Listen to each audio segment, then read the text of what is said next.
Top Vert, votre émission dédiée aux questions environnementales à suivre sur Top Congo FM. Chaque mercredi à 20h après les infos, rejoignez-nous pour faire le tour de la question sur l'insalubrité.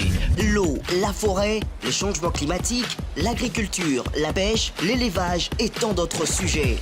Pour tout contact, plus des 43 81 920 03 687.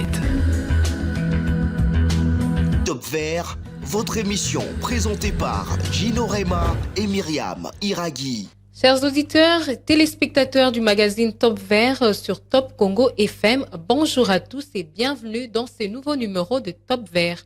Chaque mercredi, comme vous en avez l'habitude, nous parlons environnement et l'avenir de notre planète, de notre monde. Alors, pour ce nouveau numéro, nous avons le plaisir d'aborder un sujet, une thématique qui concerne les concessions forestières de conservation. De quoi il s'agit exactement ? Qu'est-ce qu'il faut pour accéder à une concession de conservation ? Quelles sont les étendues ou quelle étendue est mise à la disposition des demandeurs ? Et quels sont les bénéfices pour les communautés locales ou les communautés riveraines ? Eh bien, à toutes ces questions, nous allons tenter de donner des réponses avec notre invité, qui est le professeur Joseph Longunza Malassi. Il est conseiller politique, diplomatique et climat de la ministre d'État en charge de l'environnement et développement durable, Madame F. Bazaïba. Professeur, bonjour. Bonjour, Madame la journaliste. Nous sommes heureux de vous recevoir pour la deuxième fois dans l'émission Top Vert. Je suis aussi heureux de passer pour la deuxième fois dans votre émission et j'en profite pour saluer nos auditeurs. Merci beaucoup. Alors, d'entrée des jeux, professeur, c'est quoi une forêt, une concession de conservation ? Parce qu'on entend parler aussi des concessions d'exploitation. C'est quoi exactement ? Voilà, je vais expliquer de manière très simpliste. La concession de conservation, à l'opposé de la concession d'exploitation, est un droit que l'État congolais accorde à des tiers et qui, en vertu duquel ces tiers, plutôt que de déboiser, couper les arbres pour vendre les grumes et les produits transformés, les tiers en question conservent l'espace qui leur est concédé en l'état.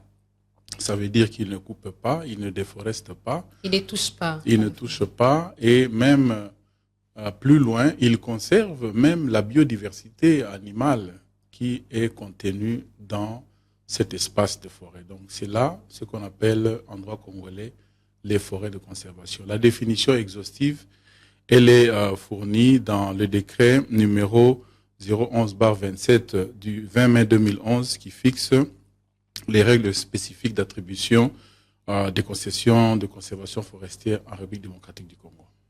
Donc c'est quand même quelque chose à encourager parce que quand on parle de l'avenir du monde et la planète, changement climatique, on parle de déforestation, donc à l'opposé, la conservation est plutôt à encourager. Oui, aujourd'hui, il est de notoriété publique. Ça veut dire que on ne peut plus l'expliquer autrement. C'est devenu une évidence que les forêts qui restent en l'état, qui sont conservées, qui sont gardées, sont plus utiles que les espaces qui sont déboisés. Ça veut dire aujourd'hui, avec le changement climatique, nous avons besoin des forêts, qu'elles soient en bonne santé, qu'elles soient conservées pour, premièrement, atténuer l'effet de serre, le réchauffement climatique, et ensuite pour produire l'oxygène dont nous avons besoin pour la respiration. Et il n'y a que les forêts qui peuvent valablement et naturellement faire ces deux processus. Et donc, nous avons besoin de ces forêts. Et plutôt que de les couper, aujourd'hui, la RDC, le gouvernement a levé l'option d'aller plutôt vers la conservation des forêts. La conservation qui a aussi une conséquence, c'est l'ouverture à ce marché de crédit carbone. Oui, bien entendu, parce que toute entreprise de conservation de forêts donne droit aux porteurs de projets à la vente des services que la forêt rend. La forêt rend plusieurs services à l'humanité et l'un de ces services, c'est justement la séquestration ou l'emprisonnement du carbone, du carbone qui est dans l'atmosphère. Et toute personne qui possède un espace conservé de forêt a le droit aujourd'hui de pouvoir moyennant des procédures techniques et légales, générer des crédits carbone et mettre en vente ces crédits carbone dans les marchés internationaux ou dans le marché local s'il y en a. Alors, professeur, ce sujet est d'autant plus intéressant dans la mesure où l'actualité, il y a un sujet qui fait actualité aujourd'hui, qui fait débat. Nous allons y revenir, mais j'en parle déjà pour permettre aussi à nos auditeurs de comprendre les sujets importants d'actualité que nous allons épingler. C'est la situation de Nord-Ubangi avec Businga, parce que on a eu vent de ces mémorandums qui est une structure au niveau de la société, une association culturelle qui a déposé un mémorandum au niveau du président de la République pour demander l'annulation d'un contrat, un contrat de concession, de conservation qui a été signé entre la VPM et la société WWSC Congo. Nous allons y revenir. Mais qu'à cela ne tienne, professeur, pouvons-nous savoir d'abord quels sont les critères qui concourent à l'octroi d'une forêt et d'une concession de conservation et qui en est justement l'autorité des tutelles pour octroyer une telle concession? Selon le code forestier qui a été rendu, le code forestier de 2002, tout Congolais, physique ou moral, personne physique ou personne morale, peut demander à l'État congolais un espace de forêt pour être mis en conservation. Tout Congolais. Tout Congolais. Qui qu'il soit. Qui qu'il soit. Il a la prérogative de demander à l'État congolais. Et quand je dis l'État, l'autorité qui a en charge les forêts, c'est le ministre actuellement, c'est le ministre d'État, ministre en charge de l'environnement et du développement durable. Donc, le requérant s'adresse au ministre et le ministre a, de par la loi, je cite ici, le décret numéro 011/27 de 2011 qui porte sur les règles spécifiques d'attribution des concessions de conservation forestière. Je cite également le code forestier. Si ma mémoire est bonne, c'est l'article 86 du code forestier et des textes subséquents qui reconnaissent au ministre de l'Environnement qui a en charge les forêts la prérogative d'accorder par voie de gré à gré. Ça veut dire que la demande est faite au ministre moyennant certaines préalables au niveau, par exemple, des enquêtes qui sont faites autour de l'espace sollicité et ainsi de suite. Et dès lorsque la demande est faite remplissant certaines de ces conditions en bonne et due forme auprès du ministre, le ministre a l'autorisation de la loi d'accorder une concession au demandeur. Donc c'est un droit qui lui est reconnu. C'est un droit qui est reconnu au ministre, pour autant que la concession sollicitée n'excède pas 300 000 hectares. Donc le ministre a la prérogative d'accorder de 1 à 299 000 hectares. Au-delà de 300 000 hectares, entre 300 000 et 400 000 hectares, il faut une autorisation du président de la République préalable pour que le ministre puisse l'accorder. Et au-delà de 400 000 hectares, disons, de 400 000 à X, c'est une loi au niveau du Parlement. Donc, vous comprenez que l'État congolais organise déjà, par son code forestier de 2002, cette matière d'octroi des concessions forestières aux tiers.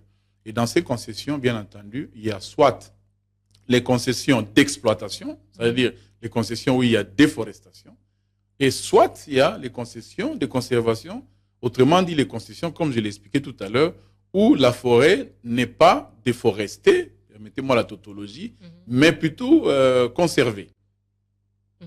Alors, justement, puisqu'il y a cette différence que vous venez clairement d'établir, dites-nous, pendant combien de temps ce contrat qui est octroyé ou bien cette concession qui est octroyée à un tiers peut lui être bénéfique? Est-ce que c'est à X temps ou bien la loi définit également la durée pendant laquelle une tierce personne ou une société peut jouir de cet espace-là? Oui, la loi parle de 25 ans renouvelables. C'est dans le code forestier. 25 ans renouvelables. Voilà, donc pendant 25 ans, la personne jouit des droits qui lui sont reconnus par le fait du contrat que la personne signe avec l'État congolais. Et après les 25 ans, il y a évaluation du contrat. Et si l'évaluation est concluante, bien entendu, la personne peut encore bénéficier d'une période supplémentaire de 25 ans ou d'une période qui sera décidée au moment de l'évaluation, conformément au droit qui sera applicable en ce moment-là. Mhm. Alors, professeur, venons-en finalement à la situation des Businga. Je le disais à l'entame de l'émission que nous avons eu vent et écho, nous avons tous suivi à travers même les ondes de la radio Top Congo. Il y a, pour ne pas les citer, l'association MBIA qui est passée pour demander l'annulation d'un contrat de concession forestière de conservation qui a été signé au cours de cette année, je crois au mois d'avril ou de mars, entre la Mineta, F. Bazaïba, et la société Wildlife Works Carbon SAR, ici en République démocratique du Congo, précisément dans le nord Ubangi et à Businga, comme je le disais tantôt. Alors, ça fait beaucoup de bruit. Dites-nous, est-ce que vous êtes au courant de cette situation et comment vous la suivez? Merci, madame, pour la question. Je crois que votre micro me donne juste l'opportunité de pouvoir toucher à cette question. Bien entendu, avec la contrainte de temps, nous ne saurions aller dans les détails et dans les profondeurs qui sont requis. Nous restons disposés pour pouvoir revenir pour d'autres détails, tout en sachant aussi que la radio n'est pas le forum approprié pour pouvoir discuter de telles matières. Mais pour le besoin de l'opinion, comme vous l'avez dit, et pour le besoin d'information dont le public a besoin, je voudrais parler de ces questions de manière très brève. D'abord, il faut se poser la question de savoir, est-ce que une association, une ONG, soit-elle, représente-t-elle toute une province? Est-ce qu'elle a le mandat de représenter une province? Est-ce que l'État appelle, l'État reconnaît ou l'État octroie à une ONG le mandat de parler au nom de toute une province? Ils disent parler au nom de la communauté. Oui, mais c'est une question que je pose. Quel mandat? Je crois que l'État a organisé les choses, madame. Nous avons des députés. Les députés ont mandat de parler au nom de leur communauté. Parce qu'il s'agit ici d'une matière très grave. Demander à ce que le président de la République, et ça, même, c'est un usage abusif du président de la République, aller demander au président de la République d'annuler un contrat. Et quel contrat, madame? D'annuler un contrat qui, à terme, est supposé générer du développement durable, des crédits carbone, du développement durable pour la communauté. Je crois que ça frise l'insulte contre le programme du gouvernement. Mais s'ils estiment qu'il y a des violations qui sont constatées, parce qu'ils ont cité un certain nombre des cas de violation de la loi, ils parlent notamment au niveau de la Constitution, du Code forestier. Ils évoquent même une situation d'extorsion des signatures des chefs coutumiers. D'après eux, il n'y a pas eu consentement des communautés, manque d'informations.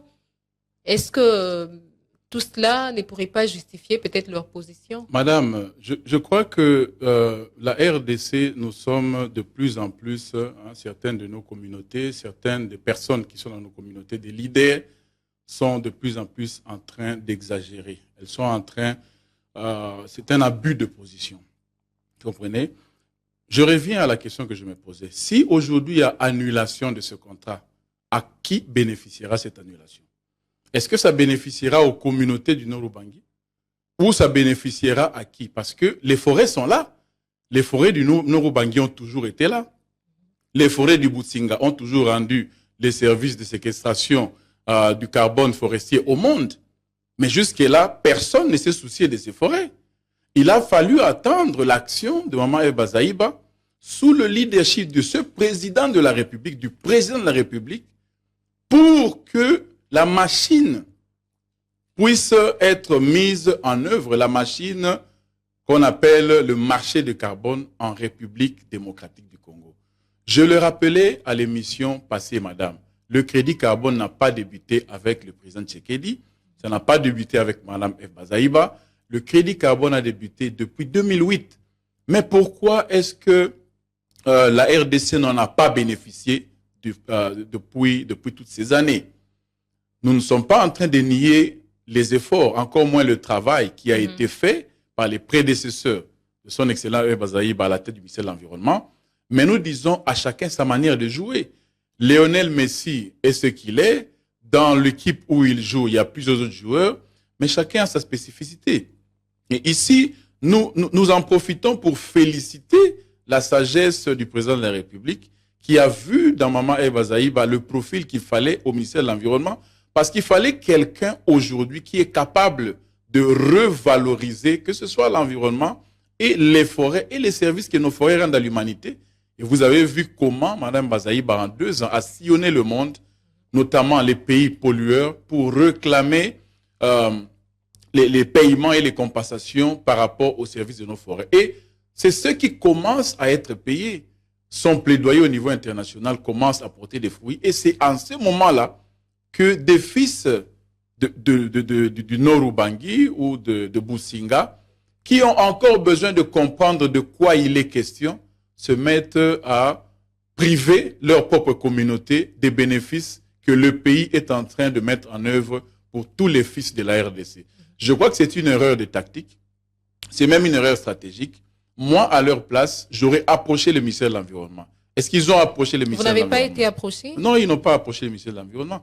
Moi, j'ai reçu un appel d'un certain, je ne vais pas citer son nom ici, mais c'est l'un de leurs leaders. Il est à Londres, il m'a appelé, il m'a posé le problème. Je lui ai donné des conseils, je lui ai donné des orientations. J'étais prêt à rencontrer en tant que conseiller de Mme Eva Zaïba en charge de cette matière, j'étais prêt à rencontrer tous ses compatriotes parce qu'ils ont des préoccupations et qui méritaient d'être posées en bonne et due forme afin de recevoir une suite. Mais cela n'a pas été fait. Aujourd'hui, ce qui peut être fait, il n'y a que 2 choses qui peuvent être faites, soit continuer avec ce projet ou arrêter ce projet.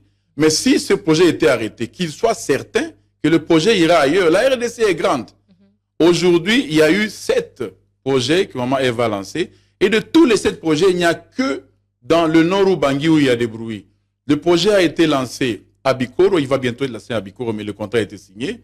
À Bikoro, à Bassankoussou. Il y a 2 concessions à Banalia, à Bassoko et à Kungu. Voilà, donc nous avons 7 projets qui ont été nouvellement lancés et qui, à terme, vont générer des millions de dollars, que ce soit pour la RDC, pour ses communautés, pour les différentes parties prenantes, y compris pour cette société civile ou cette organisation, si elle est, bien entendu, elle fait partie de cette communauté, parce qu'il n'est pas question d'avoir de l'argent et de mettre dans vos poches, mais comme ça se passe dans le Bandundu, dans le Maïndombe, il sera question d'infrastructures, il sera question d'infrastructures qui bénéficient à tous les fils et à toutes les filles de la communauté. Effectivement. Alors, professeur Malassi, je pense que je proposerai qu'on puisse suivre l'intervention de M. Guy Kajimba, que nous avons eu au téléphone.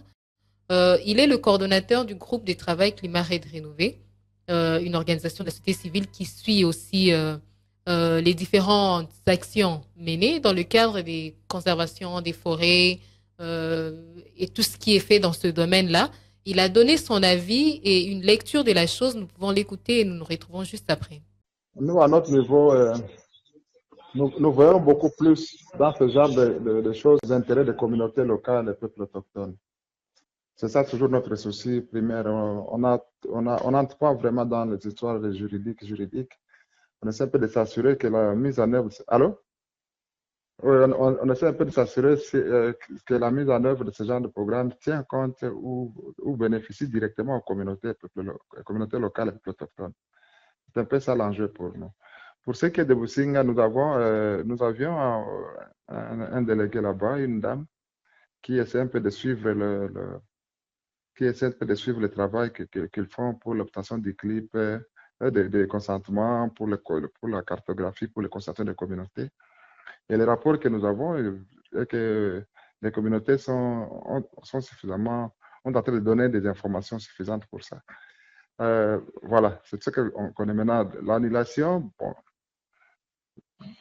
je ne sais pas, je n'ai pas vraiment l'information sur... Bon, j'ai appris ça, mais je ne sais pas quelles sont les raisons fondamentales qui poussent aux amis d'annuler ce contrat. D'après cette structure, il y a un certain nombre d'articles qui ont été violés, notamment l'article 203.18 de la Constitution qui porte sur la protection de l'environnement, des sites naturels, des paysages et la conservation des sites qui sont des matières qui relèvent concurremment du pouvoir central et des provinces. L'article 36 du Code forestier portant sur le droit d'usage forestier des populations vivant à l'intérieur ou à proximité du domaine forestier, qui sont ceux résultant des coutumes et traditions locales, pour autant que ceux-ci ne soient pas contraires aux lois et à l'ordre public. Ils évoquent également l'article 1 de la loi sur la composition, organisation et fonctionnement des entités territoriales décentralisées et leur rapport avec l'État et les provinces. Et au-delà de ça, il parle de la non-implication des communautés locales dans le dit projet. Par non-implication, ils évoquent notamment le déficit de communication sur les enjeux du projet, l'absence du cahier des charges des communautés. Et enfin, il parle de l'extorsion des signatures des chefs coutumiers. Je peux dire une seule chose. Par rapport d'abord au cadre légal, le processus de marché de carbone est un processus qui est vraiment un peu différent de ce qu'on a toujours vécu avec l'histoire d'exploitation industrielle. Il ne faut pas faire la confusion. Parce que là, ce qui est important, là, ce qui est exigé, ce n'est pas un cahier de charges, mais c'est un mécanisme de partage de données. Et encore en plus, il y a une grande partie, un très grand moment comment on appelle ça, d'exploration où on essaie de réunir les conditions. Je ne pense pas qu'aujourd'hui, ce contrat-là est en train de générer des bénéfices. S'ils sont en cours de consultation et de construction, je pense qu'il y a des choses qu'ils peuvent demander sur place là que demander l'annulation. On va annuler un contrat. Le contrat, quand il est en cours, c'est qu'à la limite, par exemple pour Marindombe là, ça a fait plus de 7 ans pour qu'il puisse vendre le carbone. Et tout le travail, c'est qu'il y a des conditions qui sont d'abord au niveau international, parce qu'au niveau national, il y a tout un problème sur la législation. Alors, ce qui fait que les entreprises, se greffent sur le marché volontaire international où il y a des principes, notamment tout ce qu'il a cité là. Ces projets ne peuvent pas marcher, ne peuvent pas générer du carbone s'ils ne respectent pas tout ce qu'il a dit. Et que donc, et nous sommes d'accord avec lui. Et ça sera difficile. Donc, ça sera difficile pour le projet de générer ou d'entrer sur le marché de carbone s'il ne parvient pas à prouver qu'il y a une communication, qu'il y a une implication des communautés. Parce que là, nous parlons de la conservation de forêt. C'est les communautés qui sont les gardiens de forêt. Et dans le processus RED, ce n'est pas une question de chasser des gens dans la forêt, c'est une question d'accompagner les communautés dans la forêt pour qu'ils puissent mieux conserver leur propre forêt et avec leur consentement et leur engagement. Alors, je pense que les amis font beaucoup de confusion sur cette question actuelle sur laquelle nous travaillons aussi pour renforcer les capacités, parce que les questions sur le marché carbone sont des questions qui sont vraiment... Nous avons eu la stratégie en 2012, ce n'est qu'en 2018 qu'on a eu le plan d'investissement, et ce n'est qu'à partir de ce moment-là que les gens commencent à s'intéresser au marché de carbone. Et aujourd'hui, nous n'avons pas vraiment de marché de carbone.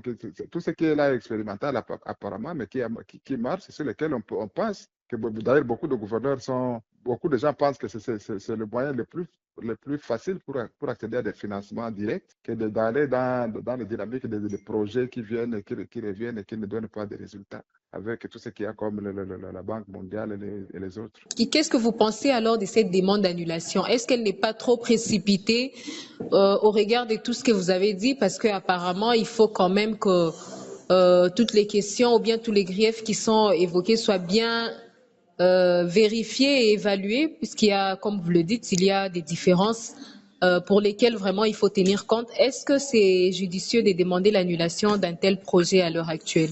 C'est contre-productif. Je crois que si on demande ça, qu'est-ce qu'il y a là-bas aussi, à part un projet qui permet de financement? Les gens doivent être quand même, disons, quand vous avez une initiative qui vient comme ça, il faut voir qu'est-ce que les communautés vont gagner en fin de compte.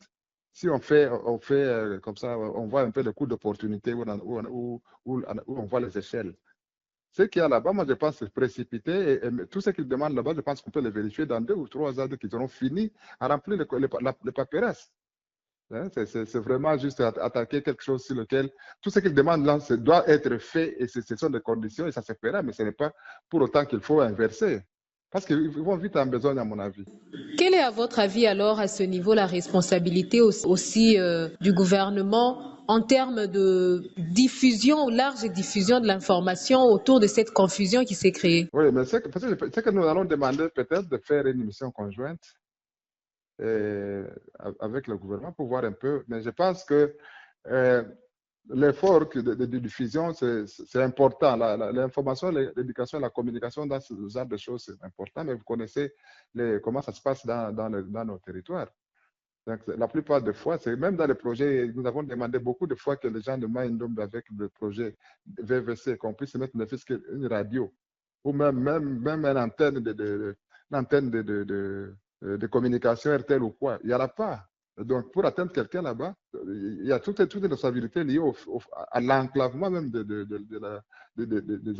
territoires forestiers, la plupart qui sont enclavés et éloignés de beaucoup de situations. Pour aller là-bas, déjà, c'est difficile d'y aller. Les gens, ils vont une fois par semaine peut-être. Pour trouver l'avion, il faut aller avec des motos et tout ça. Moi, je crois qu'il y a un travail à faire et que ce projet pourra, disons, au fur et à mesure, prendre en charge avec les financements qui sont en train de chercher.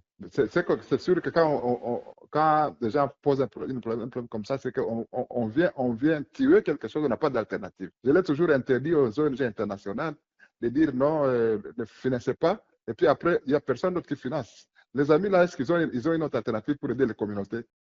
Alors, c'était là M. Guy Kajemba, le coordonnateur des GTCR, le groupe de travail Climat Red et Rénové, une organisation de la société civile environnementale. Nous l'avons suivi. Dans son approche, il fait une lecture assez détaillée de la question, mais il revient quand même sur une certaine responsabilité du gouvernement, celle d'informer davantage les communautés. Parce qu'à la base, il estime aussi que si les populations sont bien informées, eh bien, il y aura beaucoup moins de flou parce que la question de crédit carbone, le marché de crédit carbone est une question nouvelle. Justement, est-ce que n'a-t-il pas raison d'évoquer la question d'information, plus de vulgarisation, parce que c'est une question essentielle? Ok, je salue l'intervention du coordonnateur Guy Kajemba. Et je crois que son apport, à certains égards, est pertinent parce que nous avons besoin d'informer nos communautés. Mais l'information est une matière qui s'organise, madame. Vous avez suivi, lorsque madame Eve Bazaïba arrive à la tête du ministère de l'Environnement, si vous suivez à pas l'information environnementale, elle a fait adopter au gouvernement en juillet 2021 10 mesures. Ça, c'est à 3 mois parce qu'elle est arrivée au mois d'avril et au mois de juillet, 3 mois après. Donc, juste le temps de faire le constat, les états des lieux, elle s'est rendue compte qu'il y avait un vide sur le plan crédit carbone. Bien entendu, il y avait des textes de 2011, de 2008, des décrets, des arrêtés. J'ai mentionné certains d'entre eux ici. Mais aussi longtemps que c'était sur papier et que ça ne bougeait pas sur terrain, il y avait un gap. Elle s'est mise à proposer au gouvernement une solution pour combler ce gap. Je crois qu'à l'époque, en 2021, nous pensions que ça prendrait moins de temps, mais à notre, je dirais pas surprise, nous nous sommes mis à travailler sous le leadership, bien entendu, que ce soit de son excellence le Premier ministre pour les matières gouvernementales ou du président de l'Assemblée nationale pour les lois, aussi longtemps qu'il y avait des matières légales qui devaient être touchées, notamment la révision de la loi de 2011. Même le président de la République qui finalement, devant l'urgence, a fini par prendre une ordonnance loi en mars 2023 pour pouvoir donner le go à Maman Eve Bazaïba pour arriver à agir. Parce que nous devons aller, c'est vrai, informer à nos communautés, mais après avoir informé aux communautés qu'il y a le crédit carbone, que vous pouvez mettre vos forêts en conservation, ok?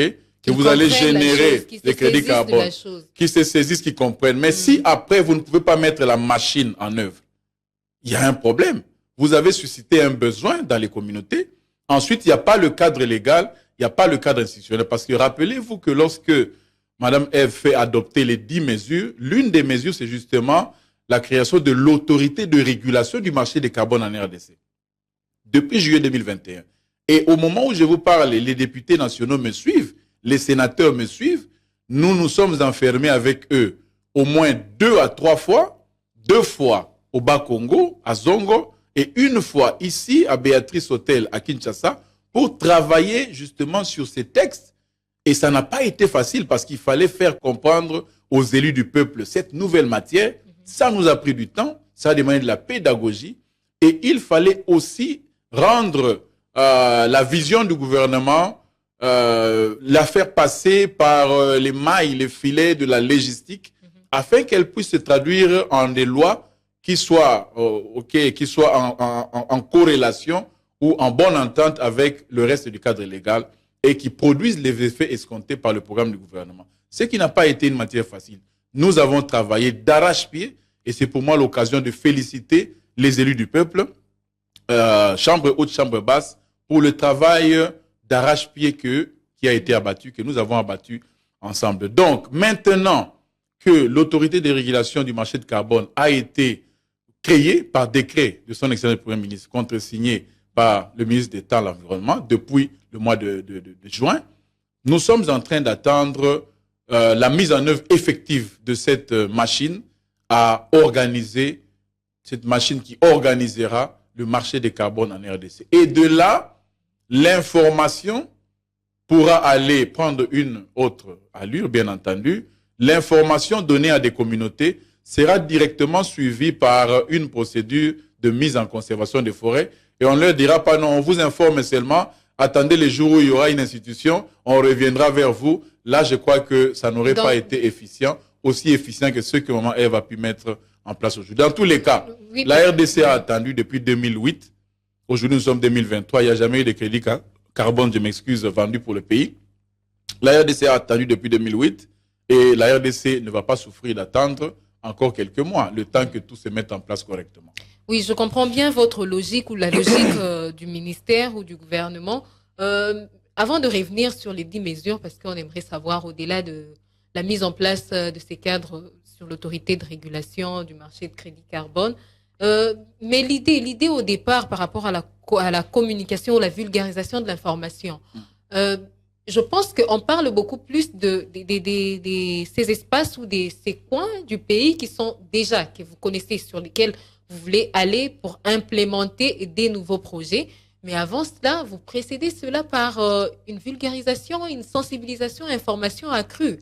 On ne vous demande pas d'aller directement partout et dire aux communautés que, ben voilà, il y a une possibilité pour vous de vous faire de l'argent en conservant vos forêts.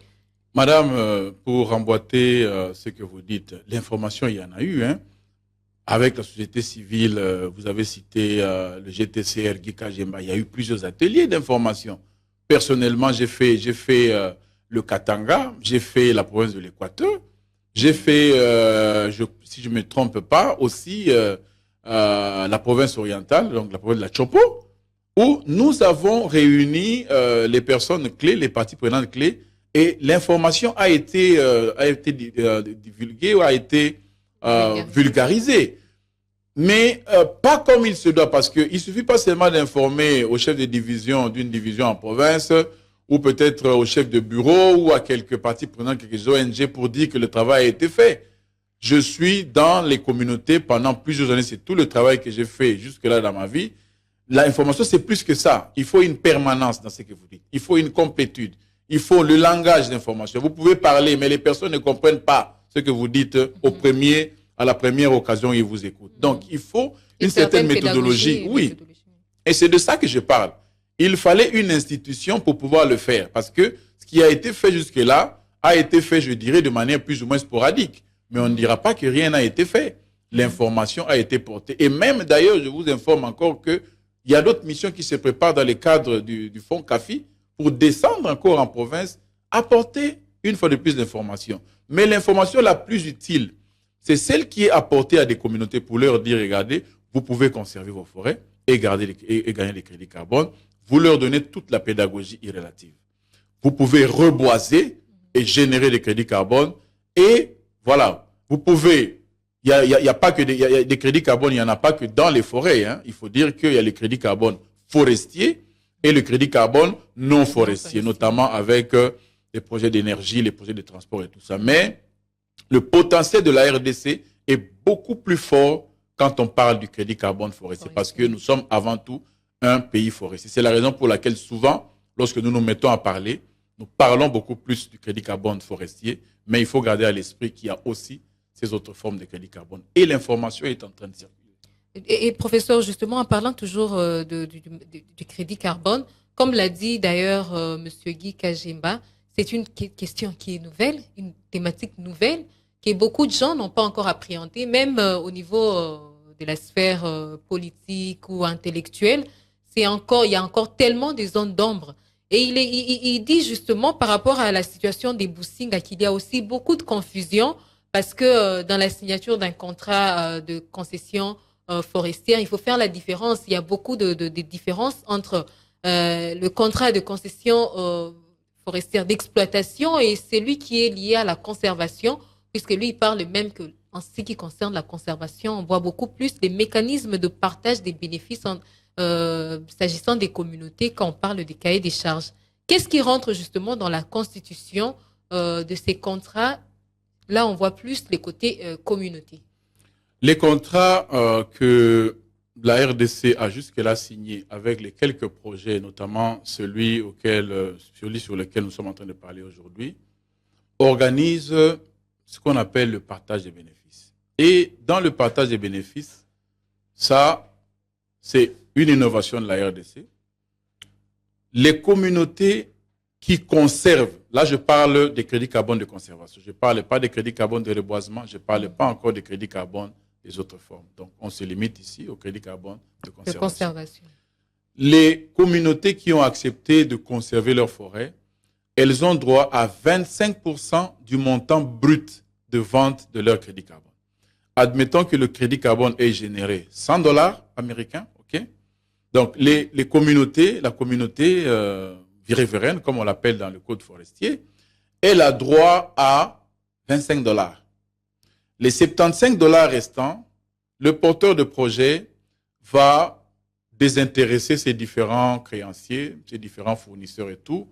Il va payer son personnel, il va faire tout ce qui concerne la charge de production parce que le crédit carbone est un produit comme tout autre produit. Il faut investir avant de pouvoir l'obtenir.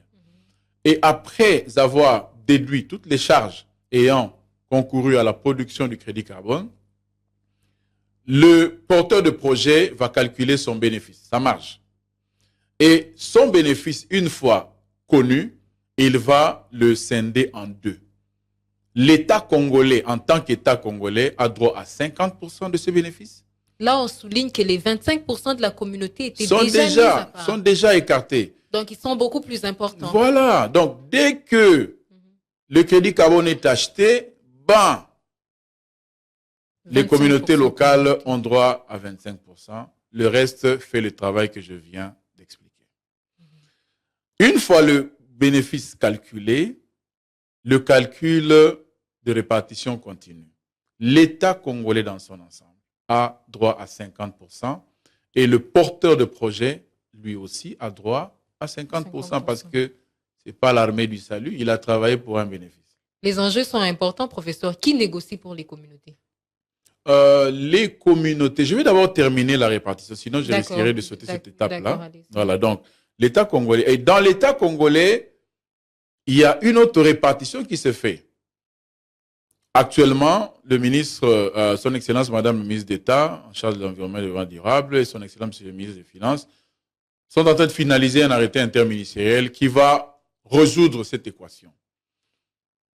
Mais, selon les données actuelles, dans les 50% qui vont à l'État congolais, il y a le trésor public qui a une quotité, il y a la province qui a généré le crédit carbone qui a une quotité, et il y a les services du ministère de l'Environnement et l'autorité des régulations, la coordination nationale de la CNRED, ainsi de suite, et même l'administration, de manière générale, qui contribuent à la génération des crédits carbone, qui reçoivent une quotité de ce montant.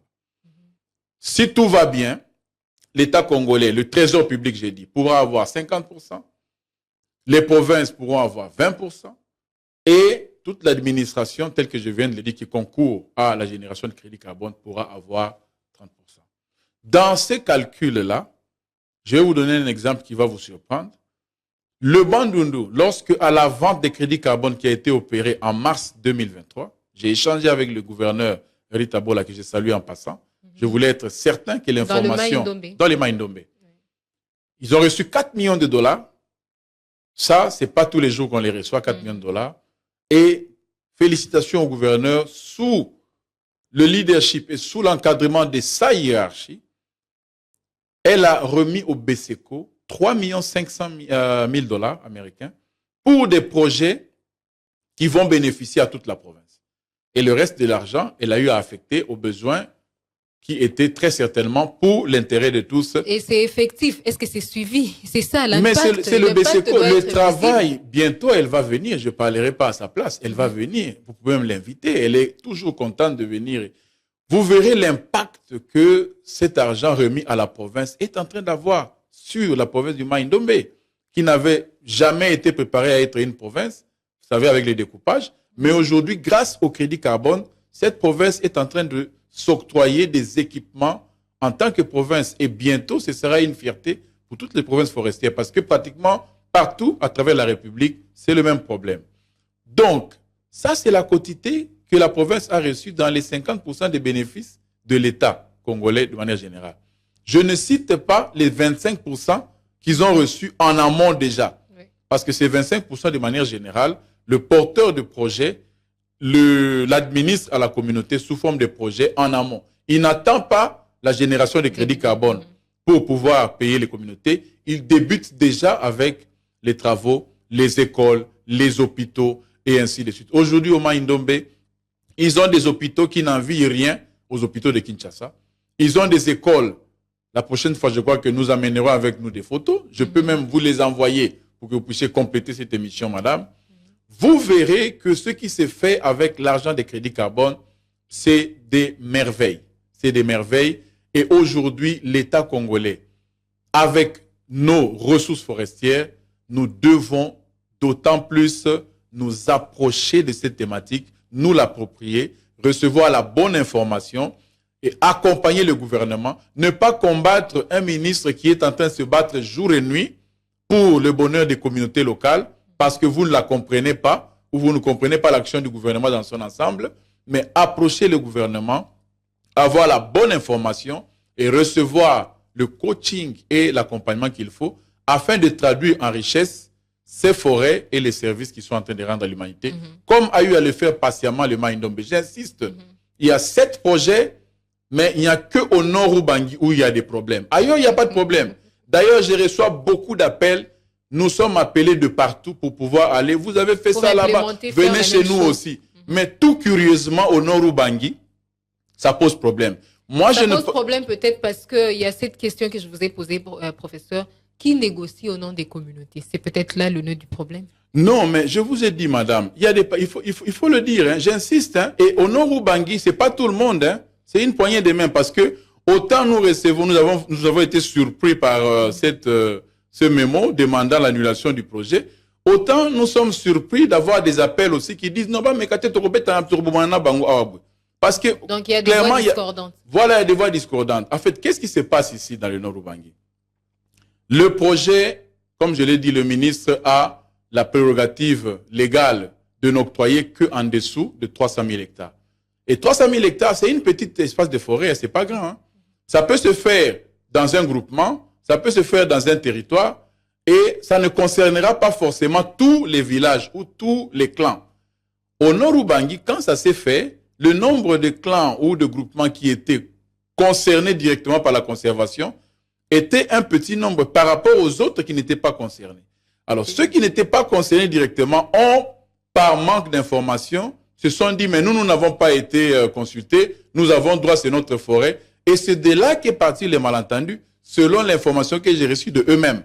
C'est de là qu'est parti le malentendu. Et comme je le disais au départ, je crois qu'en tant que ministère, nous sommes responsables. Maman Eva Zaïba est responsable. Vous pouvez vous imaginer, elle s'est déplacée de Guémena en voiture, s'il vous plaît, à Businga, en un jour, alors que la nuit, elle venait déjà de Kungu, parce que elle devait faire et Kungu et Guémena dans des routes horribles. Donc elle-même, elle est descendue sur le terrain. Elle est descendue sur le terrain parce qu'elle voulait se rassurer que tout ce qui a été dit dans les rapports était vrai et elle voulait parler à la population elle-même en tant que mandatée du gouvernement. Elle a reçu un ordre de mission. Elle l'a fait. Elle l'a fait. Elle l'a fait en allant même, nous avons appris que le directeur de cabinet, son véhicule est tombé en panne. Il a dû prendre une moto avec tous les risques qu'il y a. Ce sont des routes infernales. Aujourd'hui, on ne parlerait même plus de routes dans ces contrées-là, malheureusement, avec tout ce que nous connaissons comme problème dans notre pays. Mais cette maman a bravé, elle a été courageuse, elle est allée dans ces conditions et est revenue. Et Dieu seul sait si en revenant, elle n'est pas tombée malade. Parce que moi, je me suis dit, Excellence, comment vous allez vous y prendre? De Kungu, je suis de là. Je sais de quoi je parle. Ce n'est pas facile. C'est des centaines de kilomètres dans des pistes impraticables aujourd'hui. Mais elle l'a fait par amour des communautés. Et aujourd'hui, revenir sur elle avec une telle réclamation, je crois que je vais tout simplement en appeler à cette organisation à revenir à la raison. Et s'ils insistent, annuler un projet, c'est prévu, hein? C'est prévu. Mais qui se pose la question à qui ça bénéficiera? C'était ça la dernière question, professeur, parce que nous avons vraiment épuisé notre temps d'antenne. Dans quel cas, dans quelles circonstances, dans quelle situation peut-on arriver ou aboutir à l'annulation d'un contrat? Bon, dans un cas pareil, comme je l'ai dit, les contrats de concession sont accordés par la méthode qu'on appelle le gré à gré. Donc, dans un cas pareil, le ministre, avec sa conscience, avec tout ce que je vous ai dit comme soubassement, a estimé qu'elle pouvait accorder cette concession pour faire bénéficier ces communautés des avantages que je viens de citer ici. Mais s'il y a une partie de la communauté qui s'estime lésée, il serait mieux de s'adresser à ce ministre qui a signé le contrat. Pourquoi vous allez demander au président de la République d'annuler un contrat sans avoir vu ces ministres-là? Même le président, avant de l'annuler, soit-il, il va vous renvoyer auprès du ministre, il va vous demander si vous avez vu le ministre. Qu'est-ce que le ministre a fait? Y a-t-il des conditions ou des critères explicites qui mènent à l'annulation d'un contrat dans le cas d'espèce? Un contrat reste un contrat. Dans un contrat, il y a au moins 4 critères. Il y a la qualité de la personne qui signe. Est-ce que la personne a qualité de signer le contrat? C'est un critère. Ça, je parle du droit général. Un autre critère, ça peut être l'objet du contrat. Est-ce que c'est un objet licite ou illicite? Si le contrat porte sur un objet qui n'est pas licite, reconnu par la loi, il peut être annulé et ainsi de suite. Donc, nous ne sommes pas dans cette logique-là pour le moment parce que le contrat de concession n'est pas un contrat classique où il y a deux personnes qui s'entendent par rapport à X, Y, Z activités. Donc, c'est un type de contrat assez spécial et qui peut être administré aussi de manière spéciale. Donc, ce qui pouvait être fait, c'était d'approcher le ministère. Mais ça n'a pas été fait, tant mieux. Nous allons voir les dénouements, mais le ministre ne va pas aller intervenir dans une contrée qui ne veut pas de ces interventions. C'est clair que si les amis s'insinuent, avant même que l'autorité suprême du pays puisse réagir, le ministre pourra dire à la communauté, il n'y a pas de problème, on suspend, le temps que la chose soit clarifiée. Merci beaucoup, professeur Malassi. Nous retenons qu'il y a tout de même besoin de plus d'informations et on espère que finalement cette situation va aboutir à un dénouement heureux de toutes les parties. Chers auditeurs, merci à vous tous qui nous avez suivis. Je rappelle que nous avons parlé aujourd'hui des contrats, disons, des concessions forestières de conservation. Nous avons finalement passé en revue les conditions, les critères et nous avons abordé cette question d'actualité qui est liée à Businga, dans le nord Ubangi, où des voix se sont levées pour demander l'annulation d'un contrat. Et voilà, nous avons abordé ces questions-là avec le professeur Malassi, Joseph Longuza Malassi, qui est conseiller politique, diplomatique et climat de la ministre d'État en charge de l'environnement et développement durable, Madame Ève Bazaïba. Merci, professeur, de votre disponibilité. Merci, madame, et nous restons aussi disponibles pour plus d'informations par rapport à la matière de crédit carbone, à la conservation, parce que, justement, comme je le disais, la RDC, nous sommes un pays forestier et il convient à nos communautés d'apprendre davantage dans cette matière. Merci. Merci également à Miguel Mena qui coordonne l'émission et à Patrick Mongongo qui était du côté YouTube. Et à vous tous, nous vous disons à mercredi prochain. Au revoir. Top Vert, votre émission dédiée aux questions environnementales à suivre sur Top Congo FM. Chaque mercredi à 20h après les infos, rejoignez-nous pour faire le tour de la question sur l'insalubrité. L'eau, la forêt, les changements climatiques, l'agriculture, la pêche, l'élevage et tant d'autres sujets. Pour tout contact, plus des 43 81 920 03 687. Top Vert, votre émission présentée par Gino Rema et Myriam Iraghi.